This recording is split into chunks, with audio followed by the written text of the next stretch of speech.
Hello, my name is Sam Evans from Delta Partners, and today I'm very excited to be speaking with Eric Cevis from Verizon, who is the lead of the GLF's Diversity, Inclusion and Belonging Working Group. Eric, thank you for joining us. Thanks, Sam. I'm excited to be here with the GLF this morning. Thank you. So, Eric, we're here today to talk about the launch of the GLF's report on diversity, inclusion and belonging in the international carrier industry. Yeah, Sam, excellent. And clearly want to first thank you, Sam, and Delta Partners for really helping us to solicit input from the various organizations of the GLF, so many companies represented there. And clearly it's just a strength, I believe, and a great opportunity for us to really take heed to some of the best practices that are taking place in different companies. Why has the GLF really taken the topic of diversity, inclusion and belonging to heart and made it one that it really wants to focus on? As I look at the Global Leaders Forum, once again, it's a conglomerate of 30-some carriers across the globe.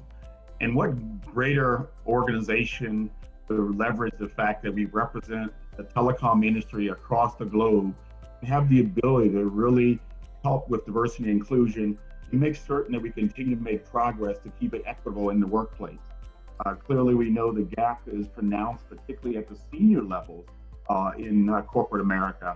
And what an opportunity for us, as we know that gender imbalance and representation is probably a century way from actually being closed on the current run rate we're on. As you look through the findings of the report, Eric, what would you say that the key messages that you take away from what the industry is telling us?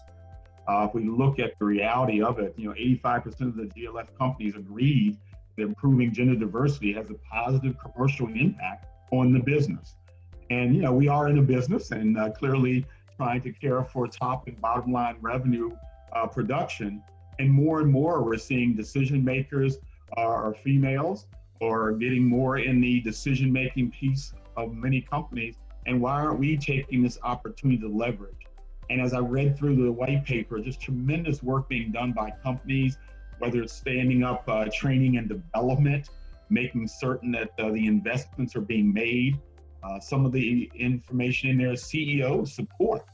And it's tremendous when you can get CEO top level support that can help some of the bottoms up as well as tops down way that we approach this. And we spoke a lot about three areas. We spoke about attracting talent, retaining talent, and then encouraging talent to return. From your perspective in the industry, now working across your peers, are there examples that you could look to of good initiatives that touch some of those areas that maybe came through in the report? As I think about attracting talent, so often as I've read our report and read what other companies are doing in this space, counter that against what I know Verizon is doing in this space, it's been really tremendous as we go out, for example, even on college campuses, and make certain that we're looking for diverse talent when we're actually bringing our human resource teams out and talking across all disciplines, whether it's financial jobs, legal jobs, sales jobs, marketing jobs. Once again, making sure you're opening that vector up and allowing a more diverse group of individuals. Really working with your learning and development department to create training so that you're investing in females in corporate America. We actually did something in Verizon called Women of the World.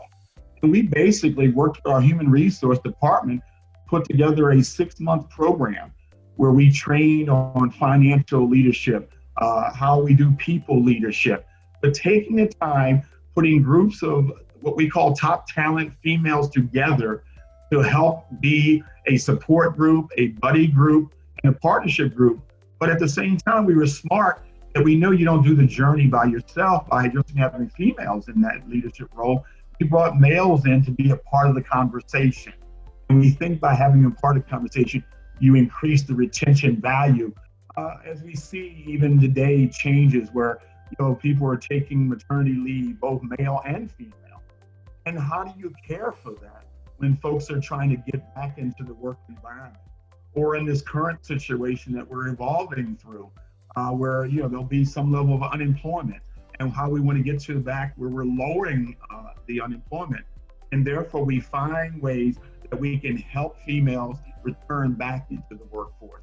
And Eric, what impact do you hope that this report and the publication of this report will have from the GLF?